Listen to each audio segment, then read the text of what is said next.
नमस्ते, मैं हूं निखिल और आप देख रहे हैं रक्षा मामलों पर हमारे वीकली अपडेट रखवाले। देश में नई सरकार ने शपथ ले ली है और शपथ विधि के दिन से लगातार हम देख रहे हैं जम्मू कश्मीर में आतंकवादी हमले हो रहे हैं। जैसे कि रखवाले की पिछली किस्तों में हम बार बार आपको इन्फॉर्म कर चुके हैं, अब जो आतंक का पैटर्न है वो चेंज हो रहा है। साउथ ऑफ पीर पंजाल हम ज़्यादा एक्टिविटी देख रहे हैं। कठुआ, उसके बाद रियासी में हुआ, इस डोडा में हुआ। तो हम इस तरह की घटनाओं से किस तरह के संदेश निकल के आते हैं, गवर्नमेंट ऑफ इंडिया का रिस्पांस किस तरह का होना, प्राइम मिनिस्टर को ब्रीफ किया गया है, उन्होंने इंस्ट्रक्शंस दिए हैं, ये सारी चीज़ें क्या बताते हैं हमारे सिक्योरिटी अपैरेटस के लिए नए चैलेंजेस के बारे में, इस पे हम बात करेंगे शिव अरोड़ा के साथ। शिव, बहुत बहुत स्वागत है आपका। धन्यवाद। शिव, नई सरकार आई है, नए एनएसए जो पुराने ही हैं, अजीत डोभाल, हमें अब ये भी पता है कि general Dwivedi chief of army staff भी होंगे। तो अब जो ये सारी फॉर्मेलिटी थी इलेक्शन की, नए अपॉइंटमेंट्स की, ये दूर हो रही है। अब मतलब काम का समय सामने आ रहा है। लेकिन हम देख रहे हैं कि ये जो शुरुआत है इस नए टेन्योर की, वो थोड़े चैलेंजेस के साथ हुई है। हमने देखा है कि ओथ सेरेमनी के दिन ही एक बहुत बड़ा आतंकवादी हमला हुआ जिसमें 10 सिविलियंस की जान गई है। और इस तरह के हमलों को ज़्यादा सीरियसली लिया जाता है जहाँ पे, क्योंकि ये नॉन कॉम्बैटेंट्स हैं, ये जो दो पार्टीज़ हैं वहाँ पे फोर्सेस और आतंकवादी, इन दोनों में से किसी का नुकसान नहीं हुआ है। ये बिल्कुल सिविलियंस पर हुआ एक कायराना हमला था। और उसके बाद हम देख रहे हैं एक चेन चल रही है और सारे हमले जम्मू डिवीज़न में हैं। आपका क्या मानना है? निखिल, पहले तो जो रियासी में जो हमला हुआ था वो पिलग्रिम्स वाला बस पर, मेरा मानना है और ये ज़्यादातर एक्सपर्ट्स अग्री करते हैं कि ये कुछ कोइंसिडेंस नहीं था। जो ओथ टेकिंग सेरेमनी दिल्ली में चल रहा था उसके दो घंटे पहले ये हमला हुआ था। तो आई थिंक एक यूनानिमिटी ऑलरेडी बन चुका है सिक्योरिटी एस्टेब्लिशमेंट में कि ये एक बाय डिज़ाइन एक संदेश था। आतंकवादी संगठन जो अभी प्रेशर के अंदर हैं बहुत सालों से, एब्रोगेशन ऑफ आर्टिकल 370 के बाद जो मोदी 3.0 सरकार आ रहा है, तो एक डिज़ाइन ऑलरेडी बन चुका था कि उसी दिन पर जब भारत का अटेंशन, ध्यान जो है स्वेरिंग इन सेरेमनी पर होगा, उसी टाइम एक आतंकवादी हमला किया जाए। और वही हुआ है। वो इंटरेस्टिंग चीज़ ये है कि वो जम्मू सेक्टर में हुआ है निखिल। जैसे आपने बताया कि ना सिर्फ रियासी में हुआ, लेकिन उसके बाद कठुआ, हीरानगर में हुआ जो काफ़ी बॉर्डर के आसपास है। उसके बाद डोडा में भी हुआ, एक सीआरपीएफ जवान शहीद हुआ है वहाँ पर। एक 2-3 और छोटे छोटे एनकाउंटर्स भी हुए हैं इसी इलाके में। तो मेरा मानना है निखिल कि ये एक पैटर्न है, ये अलग अलग घटनाएं नहीं हैं। साफ नज़र दिखता है कि जम्मू को थोड़ा एक्टिवेट करके टेरर लेवल जो है थोड़ा बढ़ाया जाए। ये एक बाय डिज़ाइन प्लान है, एक बाय डिज़ाइन मिशन है। जो पैंडेमिक के दौरान जो इन्फिल्ट्रेशंस हुए थे निखिल, आपको याद होगा, हमने काफ़ी एपिसोड्स भी किए हैं उसके बारे में कि 2022 से लेकर अब तक जो इन्फिल्ट्रेशंस हुए हैं जम्मू सेक्टर में, पूंछ राजौरी सेक्टर में, पिछले साल 2023 में आपको याद होगा 2 बड़े घटना थे जिनमें विशेष बल पर हमला हुए थे राजौरी पूंछ में। तो ये ऐसा नहीं है कि ये जो अभी का जो टेरर स्पाइक है वो कुछ नया चीज़ है। ये काफ़ी सालों से हो रहा है, लेकिन आई थिंक जो फोकस है, जो अटेंशन है, जो प्रायोरिटी एरिया है, अब वो जम्मू सेक्टर में होगा। लेकिन शिव, हम इस बारे में बात कर चुके हैं, जैसा आप पहले बता रहे हैं कि वो साउथ ऑफ पीर पंजाल वाली चीज़ इसलिए क्योंकि वैली के अंदर जो सिक्योरिटी ग्रिड है वो काफ़ी मजबूत है। एरियाज़ को बहुत अच्छे से मैप किया गया है। बहुत सारी फॉर्मेशंस वहाँ पे एक्टिव रहती हैं, जेकेपी की हुई, चाहे वो सीएपीएफ हमारी, बीएसएफ हो गया, सीआरपीएफ हो गया, और फिर आर्मी तो वहाँ पे डिप्लॉयड है ही। साउथ ऑफ पीर पंजाल के कुछ अलग तरह के चैलेंजेस हैं। वो पहाड़ी इलाका है जम्मू। हमें ऐसा लगता है कि कश्मीर में सारे पहाड़ हैं, ऐसा नहीं है। कश्मीर एक वैली वाला इलाका है। गुलमर्ग वगैरह में ज़रूर वहाँ पे भी टेरेन हाइट पकड़ता है, लेकिन जो ज़्यादा आपको हाइट और टेरेन में डिफरेंस मिलेगा वो जम्मू में है। जितनी आपकी ये सारी टनल्स बन रही हैं श्रीनगर तक जाने के लिए, जो रेलवे लाइन के लिए बड़े बड़े पुल हैं, वो सारे जम्मू डिवीजन में है उसमें से ज़्यादातर। और वो ये एक ऐसा टेरेन है कि ये किसी भी नंबर में ट्रूप्स को कंज्यूम कर सकता है। आप कितने भी यहाँ पे, चाहे आप आर्मी को डिप्लॉय करें, चाहे आप बाकी फोर्सेस को लगाएं, ये बड़ा मुश्किल है कि जिस तरह वैली को हमने मैप किया हुआ है ग्रिड बना करके, उस तरह से यहाँ पे शिव पेट्रोल करना बड़ा मुश्किल है। यहाँ उस तरह से एरिया को डोमिनेट करना मुश्किल है, क्योंकि फॉरेस्टेड एरिया है, पहाड़ खूब सारे हैं, बहुत सारी ऐसी जगह हैं जहां पे टेररिस्ट छुप जाते हैं, जो हमने पिछली 2-3 घटनाओं में देखा है, जहां लोअर किया गया एक तरह से फोर्सेस को और वहां पे फिर उनको एम्बुश भी किया गया। मैं जानना चाहता हूं शिव कि जैसा आपने अभी कहा भी कि ये कोई नई चीज़ तो नहीं है, हमने देखा है इससे पहले भी कि जम्मू में भी ठीक ठाक टेररिज्म रहा है। वो कुछ सालों में रिसीड किया था, जिसके बाद एक लल फेज था और अब हम दोबारा से जम्मू को एक्टिवेट होते हुए देख रहे हैं। क्या अब हमारे पास में कौन कौन से ऑप्शंस हैं, किस तरह से सिक्योरिटी एस्टैब्लिशमेंट सोच रहा है? हमें ये बताया गया है कि एनएसए ने भी बात की है प्राइम मिनिस्टर से, उनको ब्रीफ किया है कि ये सारी चीज़ें क्या हैं और गवर्नमेंट किस तरह से रिस्पॉन्ड करना चाहती है। निखिल, देखिए, अजीत डोवाल जो तीसरी बार नेशनल सिक्योरिटी एडवाइजर बन चुके हैं, उनके लिए ये एक बनी बनाई चैलेंज है। वो तुरंत जो ऑफिस ले रहे हैं नेशनल सिक्योरिटी एडवाइजर के पोजीशन में, उनके सामने बिल्कुल ये जम्मू का इशू है। जैसे आपने बिल्कुल ठीक बताया कि जम्मू में आतंकवादी घटनाएं बहुत सालों से हो रहे हैं, लेकिन जो आतंकवादी संगठन जो पाकिस्तान में बैठे हैं, जो आईएसआई का फंडिंग लेते हैं, उनका जो फोकस रहा है बहुत सालों से, वो है Kashmir valley. Nikhil, Kashmir valley, north Kashmir, वो उनका ओवरवेलमिंग, अगर आप तुलना करेंगे तो उनका फोकस कश्मीर है। जम्मू में अगर हम बात करेंगे तो इन्फिल्ट्रेशन रूट्स जो हैं जम्मू सेक्टर में, वो काफ़ी सक्सेसफुल और सफल रहे हैं, जैसे कि मेंढर, सुरनकोट, पूंछ, राजौरी, ऐसे जो लाइन ऑफ कंट्रोल जैसे इलाकों में से जो इन्फिल्ट्रेशन रहा है, वो काफ़ी स्टेडिली राइज होता जा रहा है। लेकिन जो अभी ऑप्शंस हैं इंडिया के पास, जैसे आपने ठीक बताया, जो सिक्योरिटी ग्रिड है कश्मीर वैली में, नॉर्थ कश्मीर में, वो एक ट्राइड एंड टेस्टेड ग्रिड है।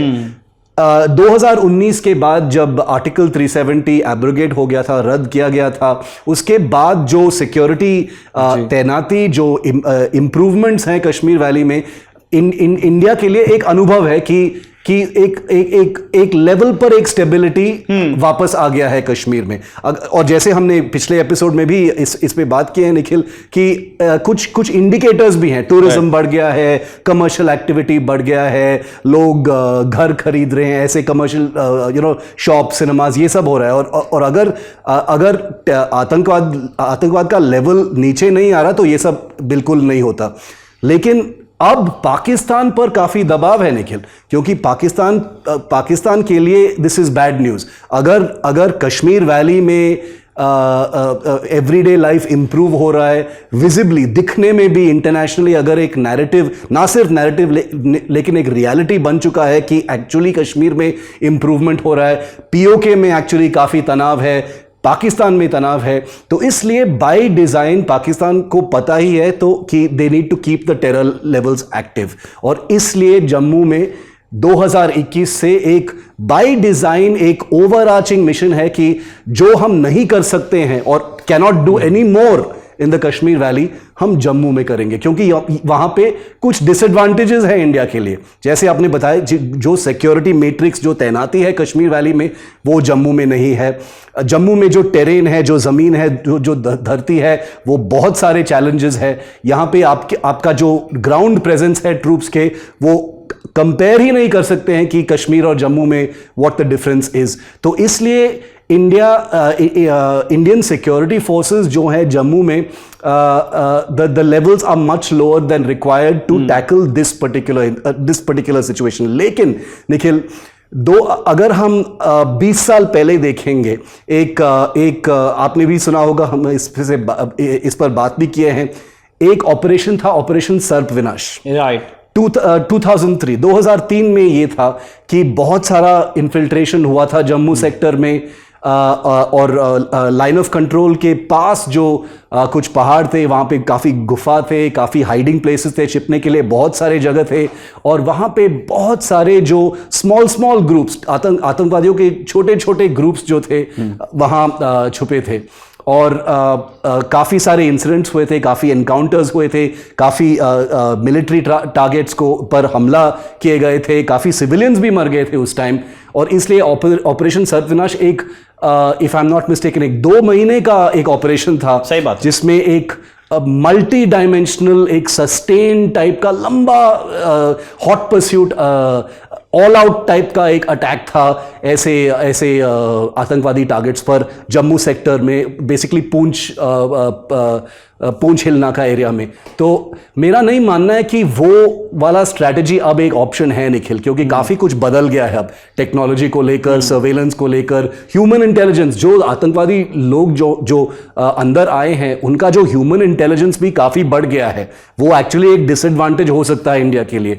तो मुझे लगता है कि अभी इंडिया को और या सिक्योरिटी फोर्सेस को शायद एक टैक्टिकल लेवल पर प्रिपेयर्डनेस उनको बढ़ाना पड़ेगा, लेकिन बाद में कुछ बड़ा रिस्पांस देना पड़ेगा, क्योंकि हमको पता है कि जो जिम्मेदार है इस ये हमलों के लिए, वो बाहर बैठा है, वो अक्रॉस द बॉर्डर बैठा है। क्योंकि मैं वही सोच रहा था शिव, जैसे जब आप ये सारी चीज़ें बता रहे थे, क्योंकि जो आपने बताया कि वैली वाला ट्रू प्रेजेंस यहाँ पे नहीं हो भी नहीं सकता है, आप फ्लड कर नहीं सकते हो वैली की तरफ इस इलाके को, क्योंकि आप जो जगह हो सकती है कि आपको 2 या 3 किलोमीटर दूर नजर आ रही है, वहाँ जाने में आपको 10, 15, 50 किलोमीटर का भी सफ़र तय करना पड़, क्योंकि आप एक बार नीचे उतरोगे दोबारा ऊपर चढ़ोगे तो, और वो एक काफ़ी डिस्प्रपोर्शनेट एडवांटेज देता है ऐसे किसी व्यक्ति को जो आपको हैरेस करना चाहता है, क्योंकि वो 1 या 2 या 3 लोग हैं, लेकिन उसके रिस्पांस के लिए आपको बहुत सारा मोबिलाइजेशन चाहिए, बहुत सारी तैयारी चाहिए, बहुत चीज़ों का आपको ध्यान रखना है।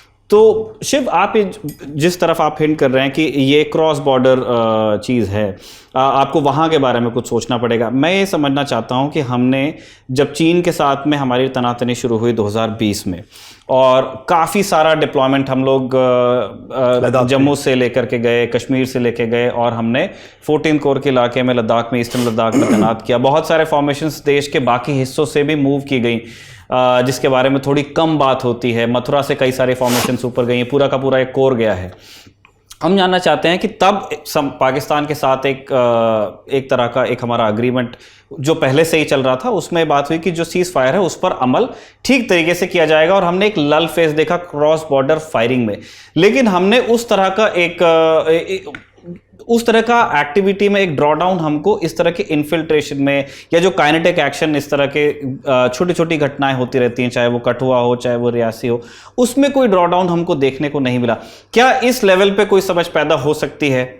वो कैसे होगा निखिल, जब आप ऐसे देश से डील कर रहे हो जो एक्सेप्ट ही नहीं करता है, जो मानता ही नहीं है कि ये जो घुसपैठी संगठन जो हैं, जो इन्फिल्ट्रेटर्स हैं, वो उनके ही एसेट्स हैं।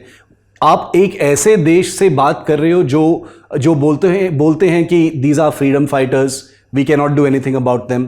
ये ऐसा देश है जो लश्कर तैयबा, जैश ए मोहम्मद जैसे संगठनों को फंड करता है, ट्रेन करता है, मिलिट्री ट्रेनिंग करता है। जो ग्रुप्स इन हमलों में पाए गए हैं, उनके पास M4 कार्बाइन्स हैं, नाइट विजन गॉगल्स है, मिलिट्री ग्रेड के इक्विपमेंट भी पाया गया है निखिल।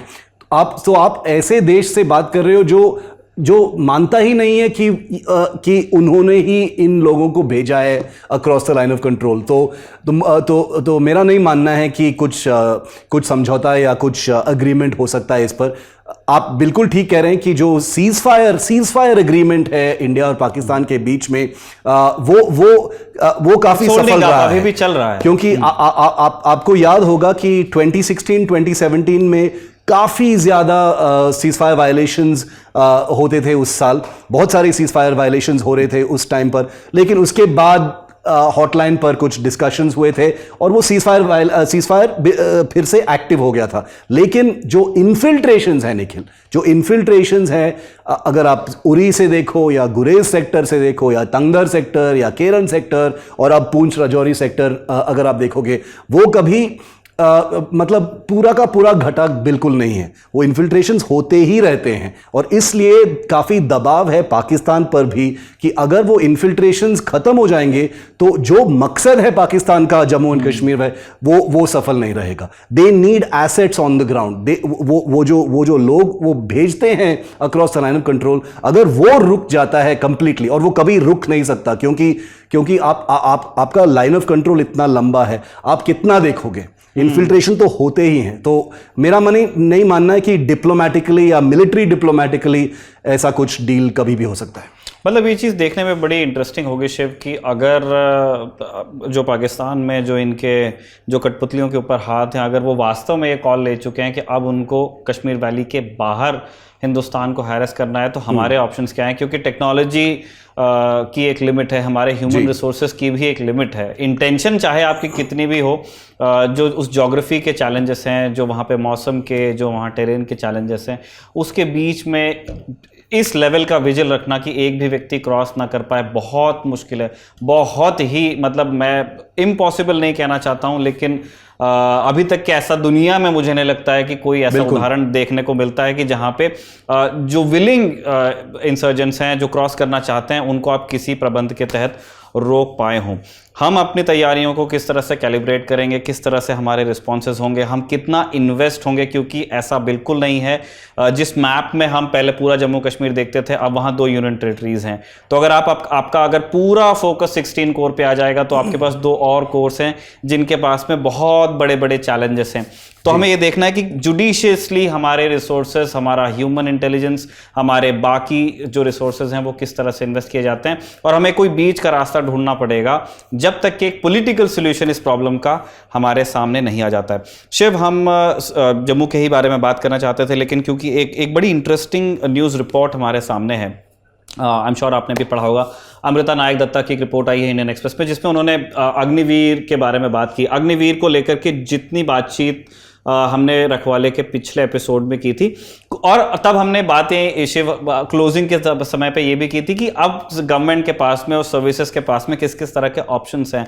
अमृता के रिपोर्ट में वैसे ही कुछ ऑप्शंस जो उनका मानना है, उन्होंने सोर्सेज के आधार पे बताया है, लगभग उस लाइंस पर ही बातचीत हो रही है। करेक्ट। 2-3 चीजें बड़ी इंटरेस्टिंग मुझे लगी। एक बात जो वो फीडबैक की बात कर रही हैं अपने रिपोर्ट में, वो ये कह रही हैं कि सर्विसेज का ऐसा मानना है कि जो मतलब 42 हफ्ते की जो ट्रेनिंग थी, 37 to 42 वीक्स, उसको 24 वीक्स पे जो लाए हैं, उसको लेके सर्विसेज का फीडबैक है कि इसमें इम्प्रूवमेंट की ज़रूरत है। हमें जिस तरह से ट्रेनिंग पहले हो रही थी उस तरह से ट्रेनिंग करने की तरफ वापस जाने की ज़रूरत है।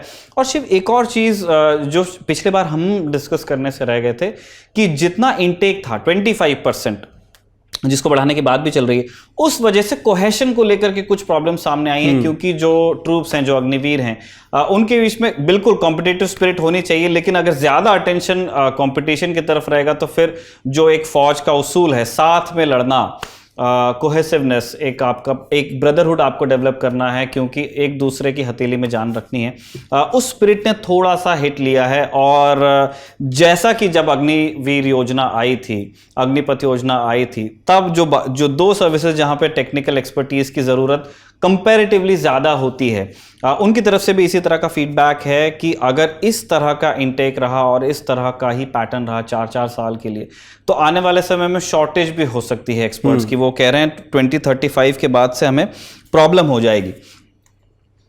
तो ये एक्सपेक्टेड लाइन का फीडबैक है शिव, लेकिन इसके जो सोल्यूशन वो दे रहे हैं, वो कह रही हैं कि अभी एक फॉर्मल गवर्नमेंट के पास में नहीं गया है प्रस्ताव, लेकिन बातें कुछ इस तरह की हैं कि 4 साल को 7 साल तक के लेके जाया जाए, ताकि ग्रेचुइटी के बेनिफिट्स आ जाएं, और जो लोग इनटेक में जो पक्के हो जाते हैं उनको सीनियरिटी का लाभ दे दिया जाए, और जो लोग इनटेक में नहीं आते हैं, ये कह रहे हैं कि 25 से 50 कर दिया जाए, जो नहीं आएंगे उनको ESM बेनिफिट्स।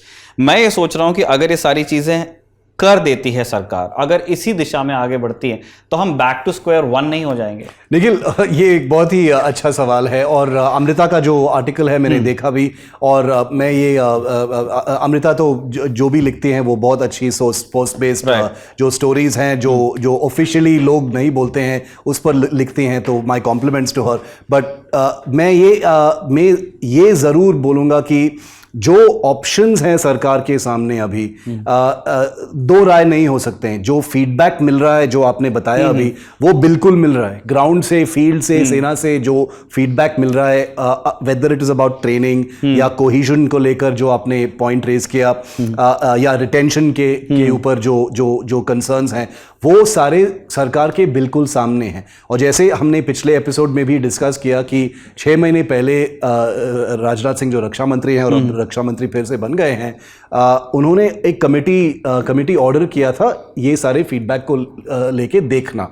नाउ मेरा मानना है, मेरा इंटरनल अंडरस्टैंडिंग है रक्षा मंत्रालय से कि ये एक प्रायोरिटी इशू है निखिल। वो इसको नज़रअंदाज नहीं कर सकते हैं, इसको पोस्टपोन नहीं कर सकते हैं, क्योंकि ना सिर्फ फीडबैक मिल रहा है इसको लेकर ऑपरेशनल तौर पर कि ये एक ऑपरेशनल इम्पैक्ट हो सकता है सेना पर अगर इसको पोस्टपोन करेंगे, और दूसरी चीज़ जो हमने पहले भी बात किया कि एक पॉलिटिकल इशू भी बन गया है। हरियाणा में या महाराष्ट्र में ऐसे प्रदेशों में जो इलेक्शंस होंगे वहाँ पे अग्निवीर एक हॉट पॉलिटिकल इशू होगा, तो सरकार पर एक आई थिंक एक सस्टेन्ड दबाव होगा कि कुछ निर्णय लेना ही पड़ेगा। तो मेरा मानना है कि कुछ हफ्तों में या कुछ महीनों में आप देखोगे कि या फिर एक रिव्यू कमेटी लेंगे या एक एक्शन प्लान कमेटी लेंगे, लेकिन अग्निवीर जो अभी का फॉर्म में जो है वो डेफिनेटली बदलेगा। शिव, मैं बिल्कुल स्पेकुलेशन की दुनिया में जाकर के एक सवाल पूछना आपसे चाहता हूं। आपने बताया कि ये एक प्रायोरिटी इशू है सरकार के लिए और तीनों सर्विसेज के लिए तो है ही। आपको क्या लगता है कि कितना समय सरकार और लेना चाहेगी इस रिव्यू को करने में और फीडबैक के आधार पे कुछ बदलाव करने में? 3 महीने निखिल। मैंने जिन लोगों से बात की है सेना में, एक नया सेना अध्यक्ष भी आने वाले हैं इस मंथ एंड में, लेफ्टिनेंट जनरल उपेंद्र द्विवेदी, जो एक इन्फेंट्री ऑफिसर हैं, जो जे.एन.के राइफल्स के रेजिमेंट से हैं, वो नॉर्दर्न कमांड में काम किए हैं, और उन्होंने भी जब वो आर्मी कमांडर थे और वाइस चीफ रहे हैं, उनका भी एक रिंग साइड व्यू रहा है निखिल कि इंटरनली क्या चल रहा है सेना में इस चीज को लेकर। तो एज चीफ, एज सेना अध्यक्ष, उनके लिए एक अपॉर्चुनिटी भी है, एक चांस मिलता है to look at it afresh, क्योंकि जब भी एक नया सेना अध्यक्ष आता है तो उनके पास कुछ पावर्स होते हैं, और अकॉर्डिंग टू माय सोर्सेज, मेरे सूत्र बताते हैं कि जनरल द्विवेदी के लिए ये एक प्रायोरिटी इशू है। उनके टेन्योर में he will be very keen to उनके लिए ये एक बहुत ही इंपॉर्टेंट चीज़ है कि जो इश्यूज थे अग्निवीर को लेकर, जो पहले भी सामने आए थे जनरल नरवणे के टाइम पर, और जो अभी भी सामने आ रहे हैं in the form of feedback mechanism, वो रिव्यू कमेटी के पास जो रिपोर्ट्स जा रहे हैं, उनका मानना है कि he has to sort it out in his tenure. इनके टेन्योर में ये बिल्कुल सॉर्ट आउट होना है, क्योंकि निखिल एक इंपॉर्टेंट चीज जो है, जब अग्निवीर डिस्कशन पर आता है, जो लोग नहीं बोलते हैं, वो ये है कि एक सिस्टम में, सेना में भी ज्यादातर एक एक्सेप्टेंस है कि जो हमने बात किया पहले भी, जो मकसद है अग्निवीर का, जो मकसद है स्कीम का, वो आप उसको नजरअंदाज नहीं कर सकते हैं। वो जो आइडियल है, जो डेस्टिनेशन है इसका, वो आप बिल्कुल नजरअंदाज नहीं कर सकते हैं, क्योंकि अगर आप अपना एक्सपेंडिचर, आपका पेंशन बिल, आपका रेवेन्यू बिल बिल्कुल इग्नोर करते हैं, तो मॉडर्नाइजेशन बिल्कुल रद्द हो जाएगा सेना के लिए। तो इसलिए आर्मी को लेकर जो सेनाध्यक्ष लेफ्टिनेंट जनरल द्विवेदी जो ऑफिस लेंगे एट द मंथ एंड, मेरा मानना है कि विद इन 3 months, 3 महीने के अंदर कुछ हार्ड डिसीजंस लिए जाएंगे निखिल, या फिर कुछ रिव्यू ऑर्डर्स आएंगे, या कुछ अमेंडमेंट्स आएंगे, या रिव्यू कमेटी का बेसिकली एक्शन टेकन रिपोर्ट सामने आएगा, ये सब आएगा। और हमको ये भी नहीं भूलना चाहिए निखिल कि अग्निपथ जो इशू है वो मॉनसून सेशन ऑफ पार्लियामेंट में भी काफी बड़ा होगा। ऑपोजिशन भी इसको रेज करेगा बहुत धूमधाम से पार्लियामेंट में, तो वो भी हमको देखना पड़ेगा। तो दबाव will be 360 degrees on government. और मुझे लगता है शिव कि जो बाकी 2 सर्विसेज हैं वहाँ पे भी जो सर्विस हेडक्वार्टर्स हैं वो इस बात पे बहुत उनका अटेंशन रहेगा कि जनरल द्विवेदी क्या सोचते हैं जी। क्योंकि अगर आर्मी, जिसके लिए ये योजना लाई गई थी प्राइमरीली, बाकी 2 सर्विसेज को भी आना पड़ा इसमें, लेकिन इसका मेन मकसद आर्मी का जो साइज है उसको हैंडल करना था। वहाँ पे एक यूथफुल प्रोफाइल वो देना चाहते थे, ये मकसद अग्निवीर का था। पेंशन्स की प्रॉब्लम भी इज एन आर्मी प्रॉब्लम, वो एयरफोर्स या नेवी में उतनी बड़ी समस्या नहीं है। तो अगर आर्मी का फीडबैक ये आता है कि उन्हें इस योजना में चेंजेस चाहिए, तब जो बाकी दो सर्विस हैं, नेवी और एयरफोर्स, वो जो शुरू से कहते आ रहे हैं, जैसे ट्रेनिंग को लेकर के उनकी आपत्तियां पहले से है, टेन्योर जो 4 साल का है उसको लेकर के आपत्तियां उनसे पहले से है, पूरी स्कीम को ही लेकर के in return admiral Karambir Singh ने लिख के दिया था कि नेवी के हिसाब से तो ये बहुत अच्छी योजना उनको नहीं लग रही है। तो मुझे लगता है कि तब फिर वो ज़्यादा कंफर्टेबल हो पाएंगे एमओडी में अपनी बात रखने के लिए कि हम पहले से इस चीज़ को कह रहे हैं, आप आर्मी के फीडबैक को भी देख लीजिए और हमारी आपत्ति तो शुरुआत से चली आ रही है, और तब वो एक विन विन सिचुएशन में हो जाएगा। क्योंकि जिस तरह से ये योजना इंट्रोड्यूस की गई थी उसमें हुआ ये कि आपको आर्मी का एक प्रॉब्लम एड्रेस करना था, लेकिन वो बाकी दो सर्विसेज के लिए ऐसा हो गया कि हमारा भाई इसमें इस गेम में हम थे ही नहीं, लेकिन नुकसान हमारा भी हो गया इसमें। बिल्कुल। तो इस अग्निवीर योजना में क्या क्या बदलाव होते हैं, कब होते हैं, उस पर हमारी नज़र बनी रहेगी। जैसे शिव कह रहे हैं कि मॉनसून सेशन के आसपास सरकार चाहेगी कि उनके पास में कुछ कहने को हो, और जब वो सारी चीज़ें होती हैं तो हमारे हवाले से वो आप तक भी पहुंचेंगी। इस किस्त को आपने देखा रखवाले की, उसके लिए आपका शुक्रिया, और शिव आपने हमारे दर्शकों के लिए वक्त निकाला, उसके लिए आपका भी धन्यवाद। देखते रहिए दी ललन टॉक।